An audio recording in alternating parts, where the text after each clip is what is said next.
نئے نئے نام ہیں نا جی، عجیب عجیب نام ہیں، آفرین، نیہا، پتہ نہیں کیا کیا نام ہے۔ اِنَّا لِلَّهِ وَإِنَّا إِلَيْهِ۔ ان کو سرکار دو جہاں کی بیٹیوں کے نام بھی پسند نہیں ہیں، پسند ہوں تو رکھے نا۔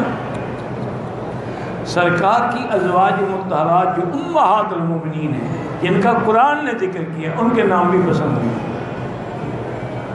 صحابیات کے نام بھی پسند نہیں ہیں۔ یہ نئے نئے نام ڈھونڈیں گے کہ ایسا کوئی نام ہو۔ میں نے پہلے بھی آپ کو بتایا تھا، ایک آدمی نے مجھے، کئی پرانی بات ہے، حج کے موقع پہ بڑا تنگ کیا، جی میرا لڑکا پیدا ہوا ہے، مجھے ایسا نام بتائیں کہ پوری دنیا میں ایسا نام کسی کا نہ ہو۔ میں نے کہا یار کوئی نام رکھ لو بس۔ کہا نہیں حضرت مہربانی کریں، آپ کو اللہ نے اتنا علم دیا ہے، ایک نام بھی نہیں بتا سکتے، لیکن نام ایسا ہو جو دنیا میں کسی نے نہ رکھا ہو۔ میں نے کہا پھر ابلیس رکھ لو۔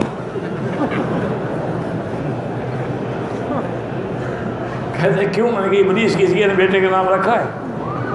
تمہارا بیٹا نرالا ہی ہوگا نا جس کا نام ایسا کسی نے رکھا ہی نہیں۔ پھر بیچارہ اللہ والا ناراض ہو گیا، ویسے ہی چلا گیا۔ تو یہ ایک غلط رواج ہے۔ اللہ کو تو وہ نام پسند ہیں جن میں ابدیت کا اظہار ہو، عبداللہ، عبد الرحمن، عبد الرحیم، عبد الکریم، جس میں ابدیت، کیونکہ اللہ نے ہمیں پیدا عبادت کے لیے کیا۔